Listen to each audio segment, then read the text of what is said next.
नमस्कार दोस्तों, नई दिशा विजन में आपका स्वागत है। दोस्तों, इस समय बिहार शिक्षा विभाग की तरफ से 18 तारीख को एक अधिसूचना निकली है। आप लोगों में से अधिकांश अभ्यर्थियों ने पूछा था कि इस अधिसूचना में क्या लिखा है, तो आपको बताते चलें कि आप में से अधिकांश अभ्यर्थी ऐसे होंगे जो कम से कम स्नातक, परास्नातक हैं और 50% से ऊपर उनका नंबर है।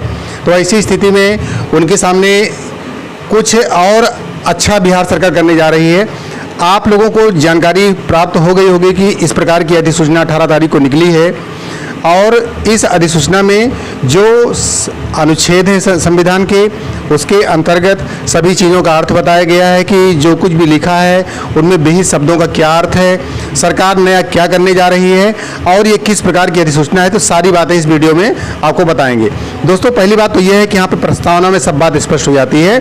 तो मैं इस 9 पेज की अधिसूचना को सारगर्भित और संक्षिप्त रूप में आपके सामने वीडियो के रूप में पेश कर रहा हूँ।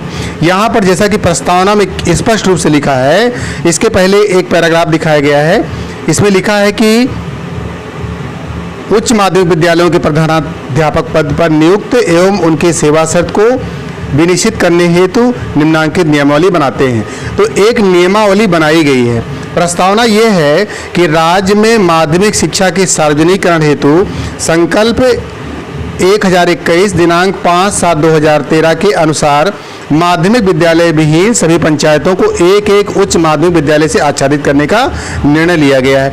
दोस्तों, जब विद्यालय आच्छादित किए जाएंगे तो ऐसी स्थिति में प्रधानाचार्य की आवश्यकता पड़ेगी।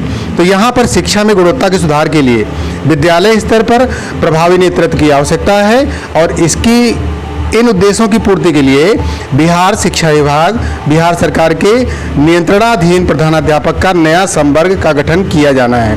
तो सारी बातें इसी संबंधित हैं। यहाँ पर क्या है, किस प्रकार की नियमावली बनाई जा रही है, ये आपको क्रमांक 2 में दिखाया गया है। संक्षिप्त नाम, विस्तार एवं प्रारंभ।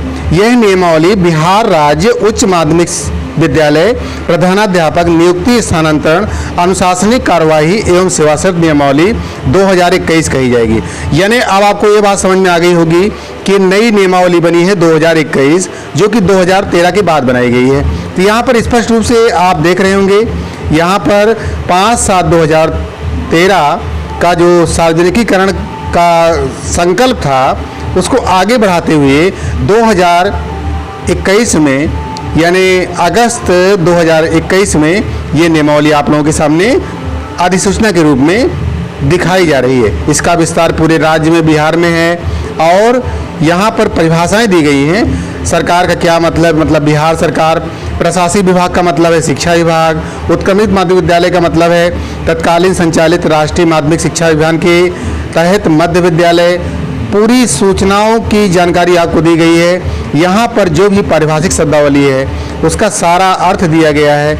नियुक्ति प्राधिकार का मतलब है संबंधित प्रमंडल के क्षेत्रीय शिक्षा उप निदेशक। अनुशासनिक अधिकार का मतलब है अधिकार जो नियुक्ति हेतु सक्षम हो। सारी बातें आपको लिखी हैं। प्रधानाध्यापक का मतलब है इस नियमावली के अधीन उच्च माध्यमिक विद्यालय में नियुक्त प्रधानाध्यापक। दोस्तों, यहाँ पर उच्च माध्यमिक विद्यालय में नियुक्त प्रधानाध्यापक का संदर्भ है, यह बात आपको ध्यान रखना है। शिक्षणित कर्मी का मतलब है वे कार्यरत कर्मी जो विद्यालय में हैं और शिक्षण कार्य में संलग्न नहीं है। सारी बातें जानकारी दी गई है। खास पॉइंट को लेते हुए 9 पेज की इस अधिसूचना को आपके सामने प्रस्तुत किया जा रहा है। शिक्षक पात्रता परीक्षा का मतलब है 9 से 10 और 11 से 12 की शिक्षक पद पर नियुक्ति है। तो मैंने बताया था कि उच्च प्राथमिक विद्यालयों की बात हो रही है, उच्च माध्यमिक विद्यालयों की बात हो रही है। शिक्षक प्रशिक्षण का मतलब यहाँ पे पूरा बताया गया है। आयोग का मतलब है बिहार लोक सेवा आयोग। यहाँ पर प्रधानाध्यापक उच्च माध्यमिक विद्यालय पद पर नियुक्ति हेतु अनिवार्य अर्हता क्या होगी। दोस्तों, इसमें तो भी बताया गया है कि परीक्षा भी ली जाएगी। तो सारी बातें जानने के लिए वीडियो में बने रहें। यहाँ पर प्रधानाध्यापक उच्च माध्यमिक विद्यालय के पद पर नियुक्ति हेतु अनिवार्य अर्हता क्या होगी, ये जानना आपके लिए बहुत जरूरी है। भारत का नागरिक, बिहार राज्य का निवासी हो, यानी कह सकते हैं कि यहाँ पर डोमिसाइल है। मान्यता प्राप्त विश्वविद्यालय में 50% अंकों के साथ स्नातकोत्तर उपाधि यानी MA MSc ये सब होना चाहिए। अनुसूचित जाति, अनुसूचित जनजाति, पिछड़ा वर्ग, दिव्यांग महिला, आर्थिक रूप से कमजोर के लिए 5% की छूट दी गई है। ऐसी स्थिति में 45% होना चाहिए। आगे आप पूरा देख पा रहे हैं, यहाँ पर कुछ डिग्रियों को बताया गया है कि आलिम की डिग्री कामेश्वर सिंह दरभंगा संस्कृत महाविद्यालय द्वारा प्रदत्त शास्त्री की डिग्री को स्नातक के समतुल्य मान लिया गया है। मान्यता प्राप्त संस्था से बीएड, बीएड, बीएससी एड उत्तीर्ण होना चाहिए। 2012 या उसके बाद नियुक्त शिक्षक हेतु शिक्षक पात्रता परीक्षा उत्तीर्ण होना चाहिए। अनुभव के बारे में बताया गया है, राज्य सरकार के विद्यालय में पंचायती राज संस्था एवं नगर निकाय संस्था अंतर्गत माध्यमिक विद्यालय पद के लिए 10 वर्ष की लगातार सेवा होनी चाहिए। सीबीएसई, आईसीएसई ये जो बोर्ड हैं, इनसे संबद्धता प्राप्त विद्यालय में माध्यमिक शिक्षक के पद पर न्यूनतम 12 वर्ष की सेवा होनी चाहिए। और इस प्रकार की बातें बताई गई हैं। यहाँ पर आयु की बात की गई है, 47 वर्ष न्यूनतम 31 साल से चालू होगी और 47 वर्ष आयु होना चाहिए अधिकतम। इसके बाद फिर जो है इसके लिए अर्हता समाप्त हो जाएगी प्रधानाचार्य पद के लिए।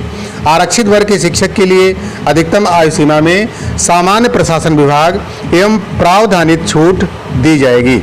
आरक्षण के बारे में बताया गया है कि राज्य सरकार के अधीन सीधी नियुक्ति में, यानी कहने का मतलब राज्य सरकार के अंतर्गत जब सीधी नियुक्ति होगी तो प्रशासन विभाग के द्वारा आरक्षण प्रावधान प्रभावी रहेगा। प्रधानाध्यापक उच्च माध्यमिक विद्यालय की नियुक्ति प्रमंडल स्तर पर आरक्षण रोस्टर के अनुसार की जाएगी। नियुक्ति प्रक्रिया के बारे में बताया गया है दोस्तों। नियुक्ति प्रक्रिया शिक्षा विभाग द्वारा प्रधानाध्यापक उच्च माध्यमिक विद्यालय के पद पर सीधी नियुक्ति हेतु रिक्त पदों की गणना रोस्टर क्लियरेंस के बाद आरक्षण कोटिवार अभियाचना आवश्यकता अनुसार आयोग को भेजी जाएगी। यानी कह सकते हैं कि आयोग के द्वारा ही प्रधानाचार्य का पद निर्धारित होगा। यहाँ पर सारी बातें आप देख रहे हैं। परीक्षा हेतु पाठ्यक्रम का निर्धारण प्रशासनिक विभाग के परामर्श से किया जाएगा। प्रश्न पत्रों का निर्धारण, उत्तर पुस्तिकाओं का मूल्यांकन परीक्षा पर का प्रकाशन आयोग के द्वारा किया जाएगा। तो सारी बातें बताई जा रही है कि परीक्षा भी अगर होती है तो उसमें 150 प्रश्न होंगे और गलत प्रश्नों के लिए नेगेटिव मार्किंग भी है। यानी एक गलत प्रश्न पर 0.2 अंक यानी 1/4 अंक कटेंगे और परीक्षा की अवधि 2 घंटे की होगी। उक्त परीक्षा के लिए अर्हतांक का नियत करने का विवेकाधिकार आयोग के पास होगा। यानी कहने का मतलब यह है कि जो अर्हता है, न्यूनतम अर्हता है, उसको नियत करने का अधिकार पूरी तरह से आयोग के पास होगा। आयोग द्वारा संचालित उक्त परीक्षा के अनुसार की गई अनुशंसा के आलोक में नियुक्ति की जाएगी। आयोग के द्वारा अनुशंसा नियुक्ति का अधिकार तब तक नहीं प्रदान करेगी जब तक यथा आवश्यक प्रमाण पत्रों की जांच नहीं हो जाएगी। दोस्तों, इसमें शिक्षक बहाली 94 के फंसे हुई है। यहाँ पर आप इसी तरह की बात समझिए कि आपकी नियुक्ति हो जाएगी, आपको सब पत्र सारे मिल जाएंगे, लेकिन उसके बाद आपको वेतन नहीं मिलेगा जब तक आपके प्रमाण पत्रों की जांच पूरी नहीं हो जाती है। ऐसी बात यहाँ पे बताई जा रही है। आप पूरी बात देख पा रहे हैं। परिवीक्षा अवधि बताई जा रही है। सीधी भर्ती में नियुक्त किए जाने वाले प्रधानाध्यापकों के लिए परिवीक्षा अवधि योगदान तिथि से 2 वर्ष के लिए होगी। यानी परिवीक्षा काल का मतलब ये हुआ कि उस दौरान आपकी सारी गतिविधियों को देखा जाएगा और अगर आपका कार्य संतोषजनक नहीं रहा तो ऐसी स्थिति में संतोषजनक नहीं पाने की दशा में परिवीक्षा अवधि का विस्तार 1 वर्ष के लिए किया जाएगा। 1 वर्ष और देखा जाएगा और इसके बाद यदि विस्तारित अवधि में भी आपका काम सही नहीं है तो ऐसी स्थिति में नियमानुसार आपके खिलाफ कार्यवाही की जा सकती है।